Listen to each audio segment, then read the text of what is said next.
सुखी हो, मंगल हो, कल्याण हो, सुखी हो, मंगल हो, कल्याण हो, सुखी हो, मंगल हो, कल्याण हो। पंडित जी, जैसे कि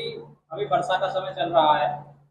और बुद्धिज्म में एक वर्षावास का महत्व होता है, तो वर्षावास क्यों करा जाता है और किस लिए किया जाता है, इसे विस्तार में बताइए।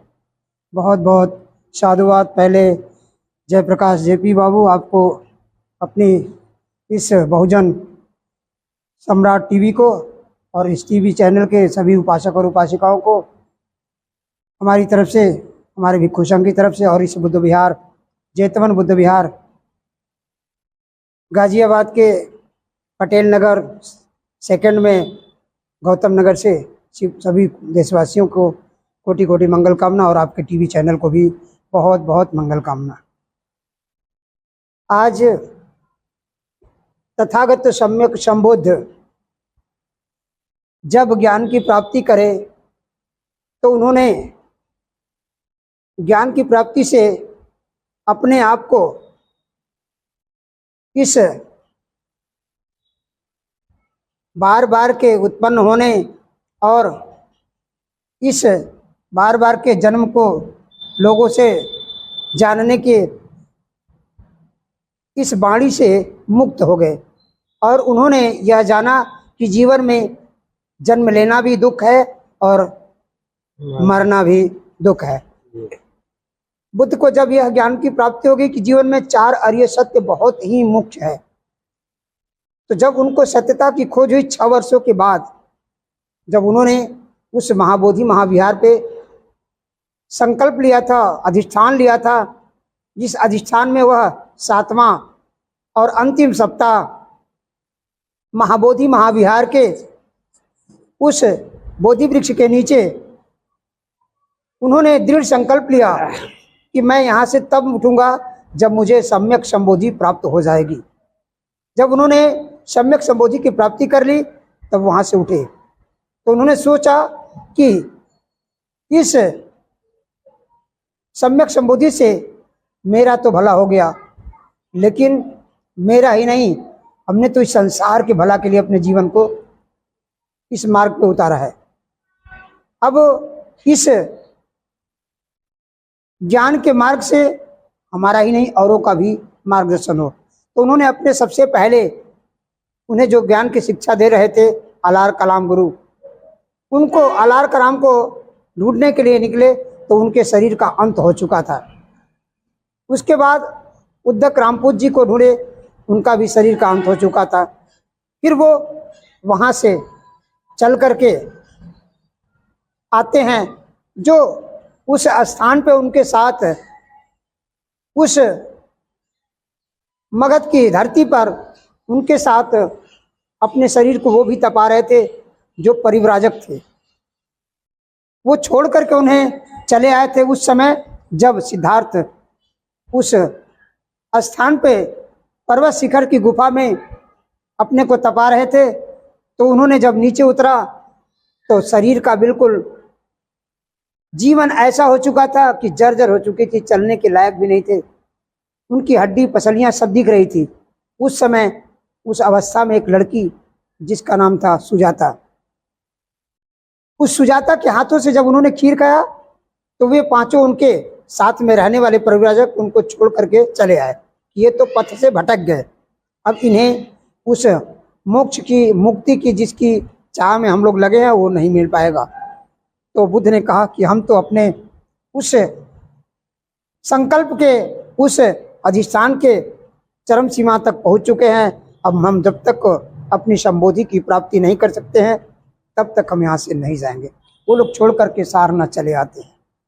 सारनाथ ऋषिपतन एरिया में जब आते हैं तो बुद्ध वहाँ से जब ज्ञान की प्राप्ति कर लिए तो चल करके आए सारनाथ में। उस सारनाथ में आते हैं तो उन्हीं को ढूंढते हैं कि इन्होंने मुझे पांचों लोगों ने छोड़ दिया था। तो जब उनको ढूंढ करके उन्हें प्राप्त कर लेते हैं, जब वो पा जाते हैं तो सबसे पहले आषाढ़ी की पूर्णिमा, इस आषाढ़ी की पूर्णिमा से उसी सारनाथ, सार का मतलब ज्ञान, नाथ का मतलब बिखेरना, बांटना, ज्ञान को बांटना, इसलिए उसका नाम पड़ा सारनाथ। उस सारनाथ जैसे स्थान पे जब उनको उन्होंने पाया तो वहाँ पहुँचे। और जब वहाँ पहुँचे तो उनके मन में था कि ये तो वही है जो पथ से भटक चुके थे, हम तो इन्हें प्रणाम भी नहीं करेंगे, हम तो इन्हें नमस्कार भी नहीं करेंगे, हम तो इन्हें वंदन भी नहीं करेंगे, हम तो बैठने तक को भी नहीं कहेंगे। लेकिन जब उनके इस ज्ञान की प्राप्ति से मुख पे तेज, विचारों के ज्ञान की प्रतिष्ठा और उनके विचार और उनके सौंदर्य के साथ साथ उनके करुणा और मैत्री का जब उन्होंने भाव देखा तो अपने आप सब दौड़ करके उनके कदमों में गिरे और जाकर के नमन किए, वंदन किए और उन्हें बैठने के लिए आसन लगाए, बुलाए। तो वहीं से तथागत बुद्ध ने अपने इस ज्ञान की धारा को प्रथम पंचवर्गीय भिक्खु के नाम से उन्हें 5 लोगों को पहली बार बौद्ध धर्म की दीक्षा का प्रचार प्रसार करने के लिए 5 भिक्खुओं का निर्माण करे, जिनका नाम कौंडिन्य, वप, भद्दीय, महानामा और असजी, ये 5 प्रथम परिव्राजकों को उन्होंने बौद्ध धर्म की दीक्षा देकर भिक्खु का प्रथम संघ बनाया था। वहीं से इस आषाढ़ी पूर्णिमा के दिन बारिश के 4 महीने लगभग होते हैं, लेकिन 3 महीना लोग मुख्य रूप से जानते हैं। ये लगातार ये अश्विन की पूर्णिमा तक, आषाढ़ी की पूर्णिमा से लेकर अश्विन की पूर्णिमा तक बारिश का लगातार आवागमन चलता रहता है। जब इन्हें उस स्थान पे कहीं और भी जाने से, धम्म का देशना करने से लोगों को इस अज्ञानता से बाहर निकाल करके धम्म का मार्ग दिखाने में कठिनाइयों का सामना करना पड़ता था। उनके पास जो वस्त्र होते थे वो उस वस्त्र को गीला होने के बाद उनके पास दूसरे वस्त्र को बदलने तक का भी अवसर कम था। इसलिए लोग बारिश के मौसम में, वर्षा का मतलब बारिश, वास का मतलब रहना, अधिकतर एक जगहों पे रहना। लेकिन बुद्ध ने कहा था कि हमें मध्यम मार्ग अपनाना है। तथागत बुद्ध के समय में जो था अवसर, वो बिल्कुल इतनी घनी बारिश हुआ करती थी कि 15-15 दिन, 1-1 महीना तक की बारिश खुलती नहीं थी, 10-10 दिन की बारिश नहीं खुलती थी ताकि हम कहीं जा सकें। इसीलिए बुद्ध ने कहा कि इस वर्षावास में, वर्षा के समय में हम एक जगह रहेंगे ताकि हमारे निकलने के बाद इस बारिश के मौसम में अनेक नए नए क्षणिक जीने वाले जीवन को, क्षणिक जीवन जीने वाले इस जानवर पे, पृथ्वी पर अनेक कीट पतंगे से लेकर नए नए जानवर उत्पन्न होते हैं जिनका जीवन बहुत सूक्ष्म होता है। तो हमारे पास जीवन की 5 सील जो बुद्ध ने दिया, उन 5 सीलों में पहली सील जो होती है पाणाति पाता वेरमणि सिक्खा पदं समाधियामि, उस प्रथम सील का जो अनुसरण था वो हमारे से मिथ्या हो जाया करती थी। अगर हम पैरों से चलते हैं तो पैरों के नीचे कीट पतंगे दब जाते थे, कुचल जाते थे, उनकी हत्या हो जाती थी। तो हमारे माध्यम से एक जानवर की हत्या अनजाने में, जाने में भी हो जाती थी, क्योंकि बारिश में जगह भी नहीं बनती थी जिससे वो कीड़े निकल जाते थे। इसलिए बुद्ध ने कहा था कि हमें एक स्थान पर अधिकतर रुक करके किसी जीव की हत्या न करना, किसी के घर में जाने के बाद भी वहाँ से वापस लौटने के बाद हमें अपने वस्त्र को गीले होने के बाद दूसरे वस्त्र को बदलने के लिए भी दिक्कत परेशानियों का सामना करना पड़ता था। इसलिए बुद्ध ने कहा था कि वर्षावास में एक जगह रह करके सभी भिक्खु अपने ज्ञान की प्रकाशता को उत्तम मार्ग की तरफ बढ़ाएंगे, विनय का पालन करेंगे, विनय को दूसरों को सिखाएंगे और खुद सीखेंगे, ध्यान साधना करेंगे, अध्ययन करेंगे। अध्ययन के बाद औरों को भी, उपासक और उपासिकाओं को बुद्ध विहारों में बुलाएंगे, उनको धम्म की देशना देंगे और अपने को ध्यान साधना करेंगे और उपासकों को भी ध्यान साधना में समय देने के लिए प्रेरित करेंगे और बुद्ध के मार्ग को बुद्ध विहारों में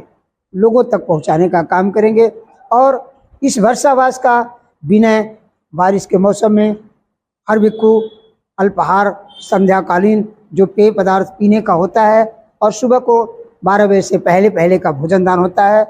उस भोजन दान के बाद वह संध्याकालीन उपोषित के बाद वह शाम को बस केवल पेय पदार्थ लेकर के भिक्खु लगभग आषाढ़ी की पूर्णिमा से अश्विन की पूर्णिमा तक अपने दिनचर्या को ऐसे करते हैं। लेकिन अब का जो अवसर हो गया, थोड़ा परिवर्तन हो गया कि वो धम्म यात्राओं को निकालते हैं और लोगों को यह दिखाते हैं कि इस बौद्ध धर्म का ये सबसे बड़ी पहचान है कि वो कभी किसी से विवाद, कभी किसी को द्वेष, कभी किसी से राग, कभी किसी से उनके साथ किसी भी प्रकार का अभद्रता का व्यवहार नहीं करते। वो शील का पालन करते हुए रोड पर भी चलते हैं, धम्म यात्रा निकालते तो लोगों को यही संदेश देते हैं कि बुद्ध का यह मार्ग है, बुद्ध धम्म और संघ, इसलिए वो रास्ते में भी चलते हैं। तो बुद्धं शरणं